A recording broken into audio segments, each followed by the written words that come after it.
What's going on YouTube? It's your boy Hollywood. Hey, welcome back to the video, guys. Welcome back to the channel. If you're new here, drop a sub for me, drop a like, share this video around with your friends.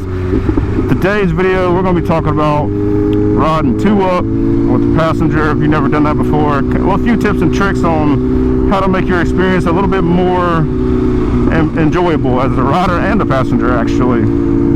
So obviously I got a few bulletin points for the passenger and then the rider. I'm gonna do passenger first, and then we're gonna jump right into rider. If you're thinking about riding with someone, or you know, you have a girlfriend, or you're trying to go pick up a girl down at Miami or somewhere on a strip or something, and you've never done it before, there's a few little things that I think are important when it comes to riding two up. The first one for the passenger, it's going to be seating position, like body positioning. You know, obviously, if you've ridden a motorcycle before, you're going to have your own body positioning, how you go through turns, how you go through stoplights and stuff like that, as far as going through turns especially. So whenever you're going through a turn and you're a passenger, you need to make sure, you need to be kind of like feeling, because you're not going to be able to see, you need to be like feeling the driver's body and what it's doing. If it's leaning through a turn, you also need to lean through a turn. If they're scooting back a little bit on their seat, you need to scoot back a little bit on your seat. So that way, make yourself a little bit more comfortable, make them more comfortable. And yeah, as long as you turn while they turn, your experience is going to be flawless. There's always some kids, man. Always kids, they love the bike. So next little bulletin point is going to be how to hold on while you're on the back.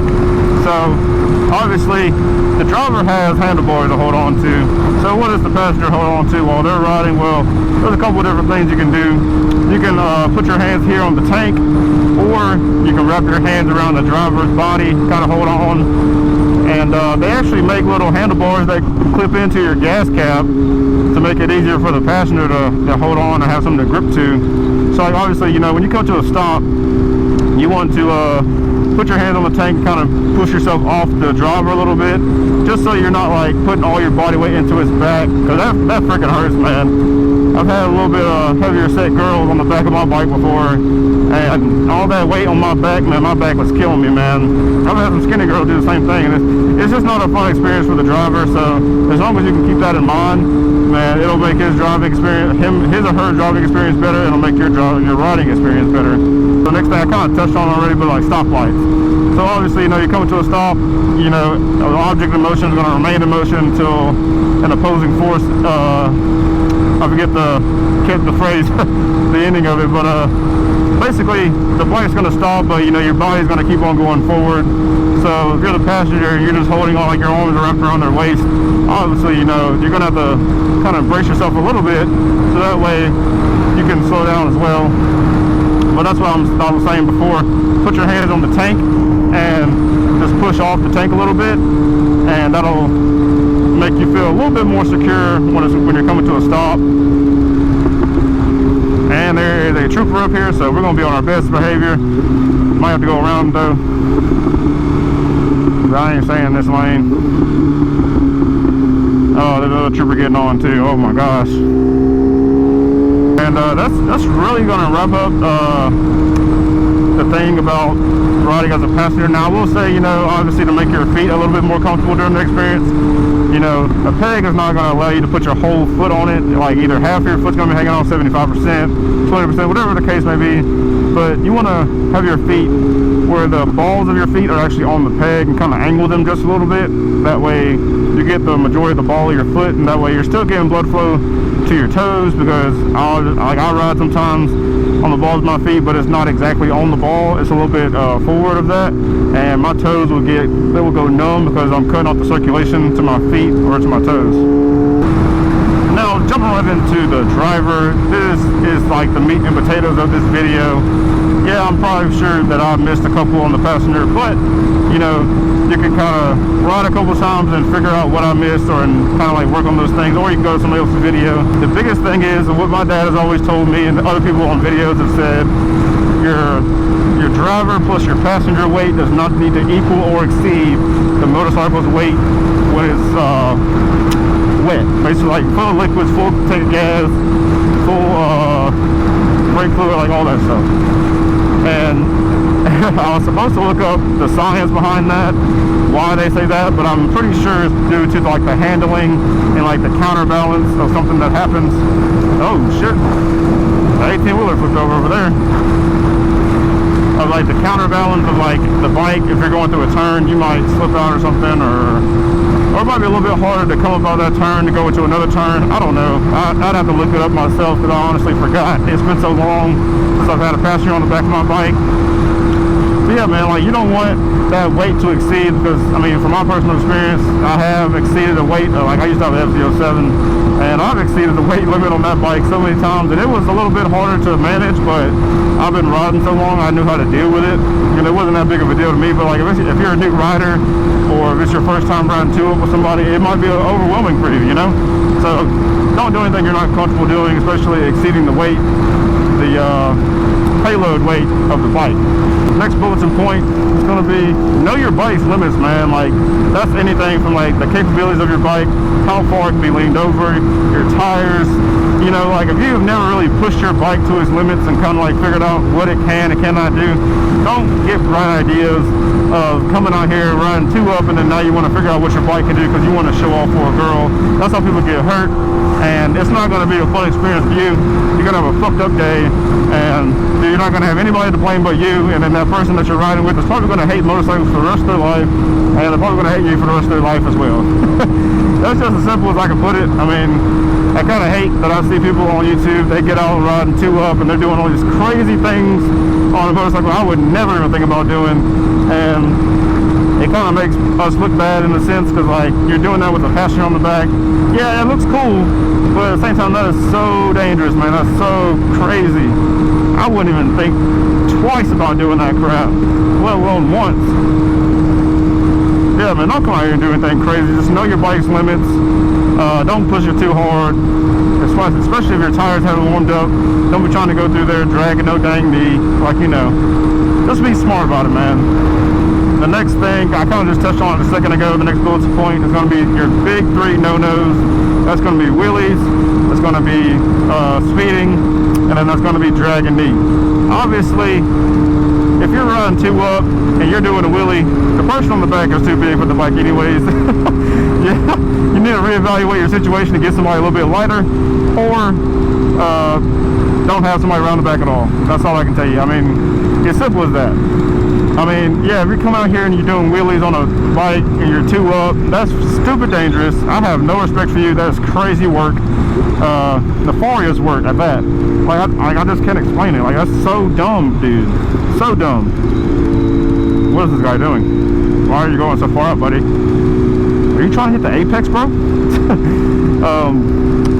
Yeah, like, and then speeding, you know, there's so many videos on YouTube now, like, and Twitter, like, uncensored, of people speeding two up, and then they lose control of the bike, and now them and that person are dead. Well, they got launched 400 feet down the road on the interstate, and they're about to get ran over, their bike exploded, like, all these crazy things, like, and that kind of ties back into the last bulletin point. Don't come out here and exceed your rider skill and your bike's limits, because that's where you're going to fuck up.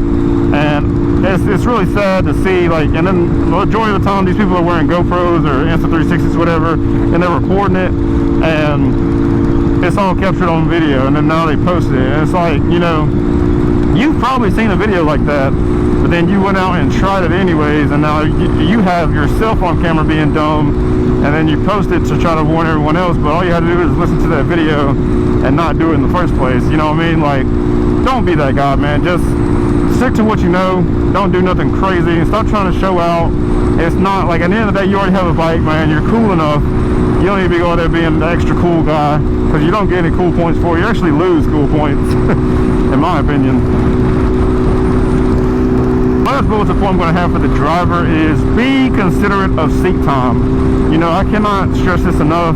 You know, you might be able to ride for a long time, for like 3 hours straight, 4 hours straight, whatever the case may be, but you got to be considerate of your passenger, man. It might be their first time on a bike.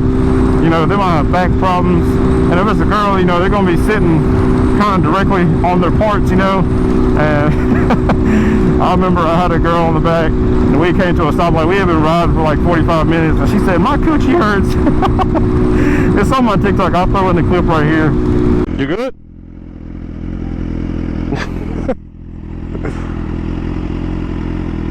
I'm about to pull over. Yeah, at Target. Yeah, man, you just got to be considerate of the seat time. Like, everything's going to be hurting, especially if you have uncomfortable seats. Me personally, I have the M package, so it comes with the M seat on this S1000. It is not comfortable at all. The back seat, I've sat on it before, and it's not comfortable at all. And I couldn't imagine being on that seat for more than like 20 to 30 minutes at a time. With this seat that I'm riding on, my M seat, the only reason why I can stay on this seat for so long is because my MBT pants, discount code Hollywood, even though they're taking away discount codes. Just use my link tree if you need any pants. It saves you 15%. But yeah, man, like that, the airbag lining has some kind of cushion in it. I can't explain it. You just have to buy the pants yourself and see. But I went from being able to ride my bike for maybe like, let's see, like 20 minutes. Now I can ride it about 2 hours before my butt starts hurting like crazy. But this seat is just so uncomfortable. It'd make a good track seat, but man, it's so uncomfortable. But yeah, as long as you're considerate of like seat time and stuff like that, I think like all these things put together in this little calculated formula, you're gonna make that riding experience for the passengers so much better. And I've always, and I preach, like before you even get started, you need to figure out your passengers' limitations. Do they want to go highway speeds, or do they want to go city speeds? Do they want to go through turns or not? Do they want to go fast, or do they want to go slow? You know, it's obviously a conversation that you have to have with your passenger before you even get on the motorcycle, before you even think about riding, really, and making sure they're comfortable. Always ask them at least 3 times before they even swing a leg over that bike if they're comfortable, and you just go from there. Because I always make it a point that their safety and their mental is now in my hands. And if you're watching this video thinking about riding 2-up, that's also going in your hands. Like, you have somebody's life in your hands, and I promise you, if you go down, you make a mistake, they're not going to understand it, especially if they don't understand motorcycles and how things work. They're just going to blame you for it, and then now you lose a friend, a girlfriend, whatever. They're not going to trust you anymore on the bike. They want you to sell it, whatever the case may be. But you just have to keep safety is number one. And if you can't do that, I mean, I just don't know what to tell you, man. Yeah, guys, that's going to wrap up the video. Hopefully you guys enjoyed. If you did enjoy, hit the like button, subscribe, share, drop a comment down below. Let me know if I missed anything or if you have anything to add. And without further ado, don't forget, wear your gear, ride safe, keep chasing greatness, and I'll catch you guys next video. Peace.